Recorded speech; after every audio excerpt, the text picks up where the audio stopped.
So sometimes we have multiple body in our assembly. Okay, so for example, we have this and this body in our assembly. So based on our last session, based on the global meshing, we have this mesh. Okay, so in this case, what is happening? Both the bodies are meshed with these global settings.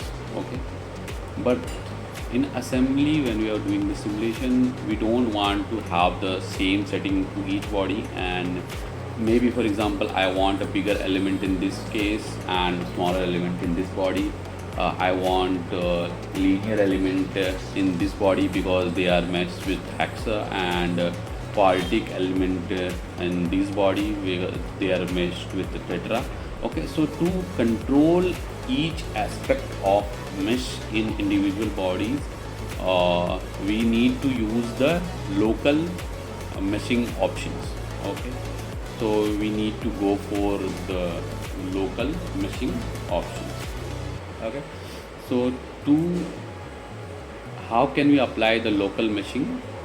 In the local mesh setting, we will look about the method, the sizing, body sizing, face sizing, edge sizing, then fresh meshing, then inflation. We will look about these options, and other options you can explore. Other options are advanced option we can explore, or maybe we can talk about this option later. Okay, so now for example I want to mesh initially this body. Okay, so whatever this all, let's make all the global setting as a default setting again. Okay, so now again everything is at default. Generate mesh, and this is how the mesh is written. Okay, so now let's create an method. Okay, and now let's select the body, and the method is automatic. Okay, so we have multiple method option available in Ansys.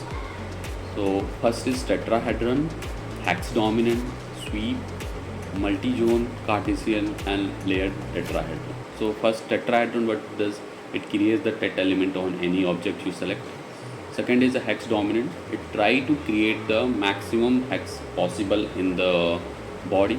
Third is the sweep, where we can mesh on one face of the element, maybe as a quad or tria, and sweep it through the thickness of the body.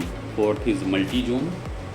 It is an advanced algorithm where it try to split the body in one direction and try to mesh each section with hexa if not possible. And then we have a Cartesian and layered tetrahedrons. Those are some advanced method. Okay, so now we apply the automatic and let's generate the mesh. Okay, so this is, you can see this is a tetra element it is creating by default. Okay, because it looks for the geometry type, and based on that one it will decide which method it should apply. Okay, so now if we make it to tetrahedron, it will exactly be the same mesh again will come, because by default itself it took the same. Now if we try to go for hex dominant,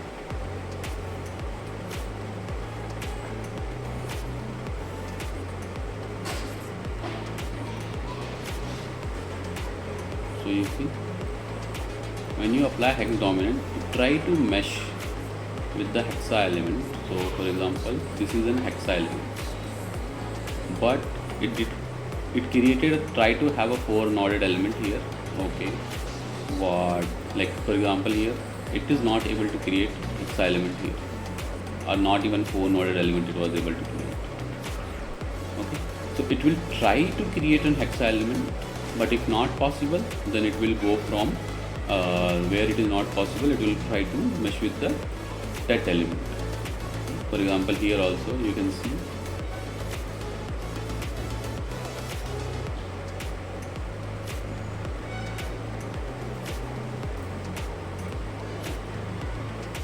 here also tetra elements are created.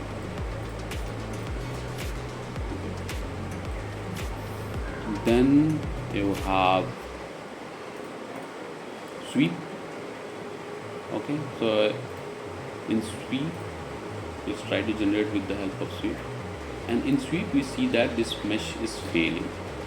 Okay, because you have this hole here, and if mesh is generated on this face and try to sweep in this direction, it doesn't have a uniform cross section throughout, so it is not able to sweep in this direction. Also from this direction it cannot be swept, and also from this direction it cannot be swept because the cross section is not constant in any region.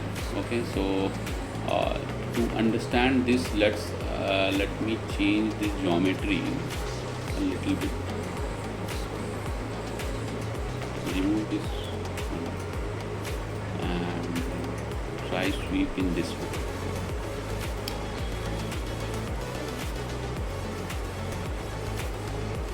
Okay, and now let's try to sweep this.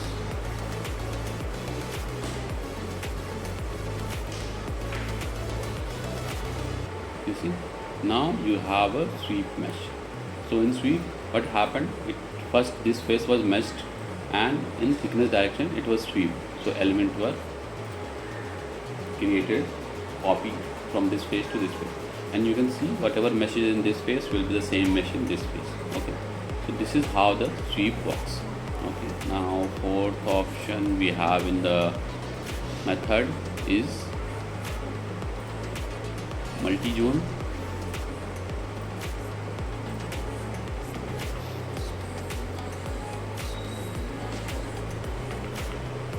Okay, so again this multi-zone also has created kind of sweep mesh. Okay, so multi-zone is helpful when you have constant cross section, but it is but different section has different cross section area. It is not throughout constant, but each section has a separate cross section area. So the kind of bodies where you can split the body and have a hexa mesh, in those kind of body the multi-zone will help. Maybe like a stepped bar, right?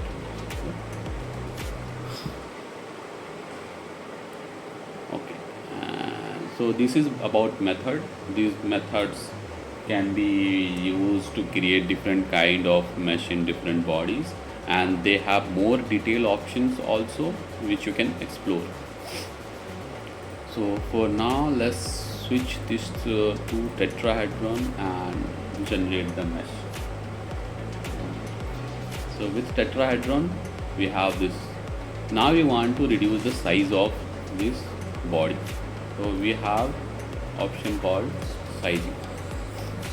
So let's select the sizing.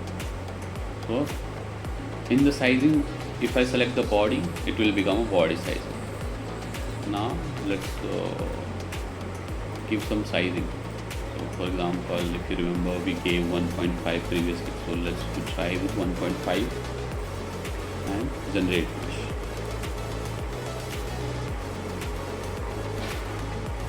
So now the mesh is generated with 1.5 sizing. Okay, inside body sizing also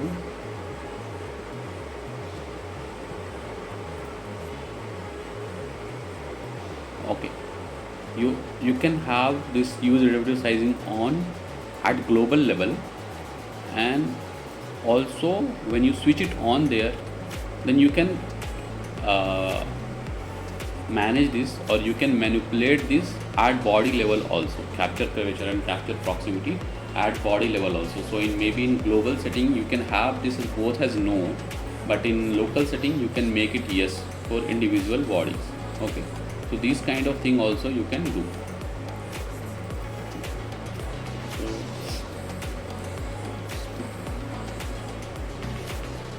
So now with the help of body sizing we can have the mesh this way.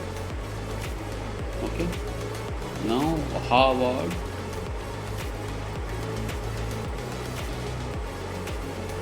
right now we have two element here. Okay, in this one, this method and this body sizing is applicable to the other body, this body. No local setting has been applied in this body. Okay, this is being meshed with the help of only the local sizing. Okay, right now. So now let's try some local setting in this case. So we want to have more than two elements in this edge. Okay, right now. So what we can do, we can go select and sizing. So if you select an edge and apply the sizing, it becomes an edge sizing. In edge sizing, either you can define the element size. Okay, so maybe for example, if I define 0.1 mm, it will create these many elements. Or what I can do, I can go from element size to number of division, and I can keep how many division I want. Okay.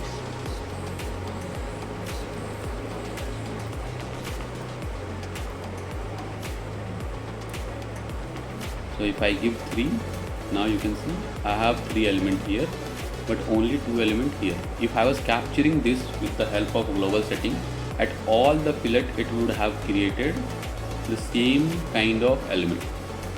Okay, so this is how you can use the element sizing. Now for this case, here also we can use element sizing, but now let's apply the face sizing here, sizing and select the face here. So now you see this become face sizing, and here you can give the dimension to the face division. So now you see 1 mm of face sizing is given to this circle. Okay. So this way you can control the meshing on the body, edge and face. Okay. Now let's go to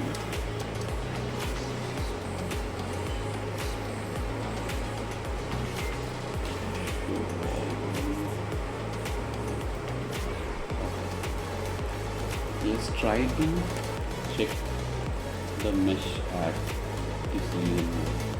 So now you have these way elements being created. 1, 2, 3, 4 elements are here.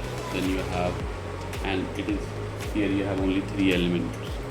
So now let's check what this face meshing can do. So I just applied the face meshing in this surface and generated the mesh. Now you see the elements sizing and everything remains the same, but it's more properly in ordered way is arranged at this region. Okay, so this is how you can apply the face meshing. Okay.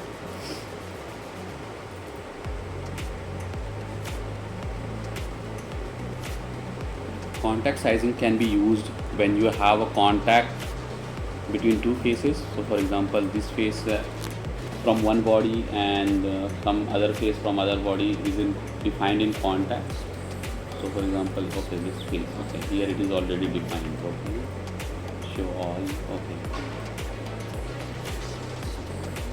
so these faces are selected in contact. Okay, these red and blue faces are selected in contact. If I do face contact sizing and select the contact region, the meshing setting, mesh sizing can be applied to this contact region only. So this is helpful where when you want to have a bigger size on the global model, bigger element size on the global model, but at the contact points you want to refine. So here this is how you can do to have a smaller element at the contact region. Okay.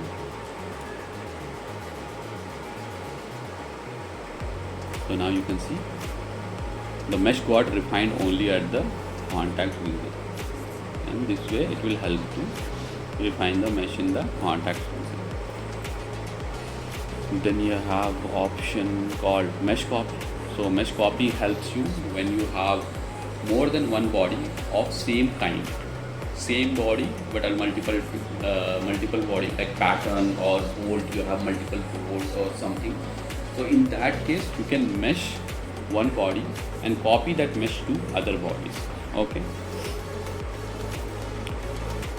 Match control is helpful in case of uh, circular bodies where you are trying to cut and apply the cyclic symmetry. So you can match the first phase and second phase. So mesh will be generated in such way there. First phase, first section and second section are the same. And then let's try to look for this setting called inflation. Okay. So for example, if we have this mesh here, we have a smaller element at this face here, but suddenly this is increasing and this is not arranged properly. So what will happen if you have a stress being developed at this region, the stresses won't be distributed properly. So what we can do, we can use an inflation layer here. So we want to apply the inflation in this geometry, and this is the boundary of the inflation. Okay. And I want 5 layer with a 1.2 growth rate, and then generate the mesh.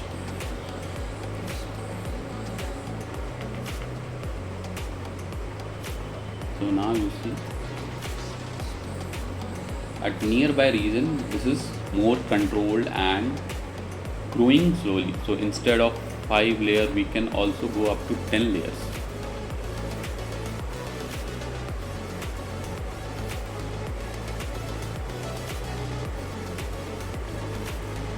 And here you can see this has gone up to this point, and the sizing, but it's very thin here, very small at the edges starting. So what we can do, we can just play with these settings like a smooth transition. I can give first layer thickness. So what is the thickness of the first layer? So I have given 1 mm in this L direction. First layer height we can give maybe 0.2 mm, and then we can generate the mesh.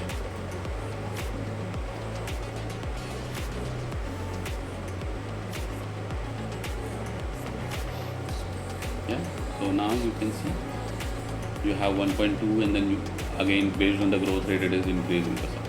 So this way you can have a proper inflation or proper flow of mesh at this kind of region wherever it is interested. High stresses are coming, or you want to capture the stress in that region more properly, you can use this kind of option. So yeah, these are the local setting with the help of which you can have a good mesh to start your simulations.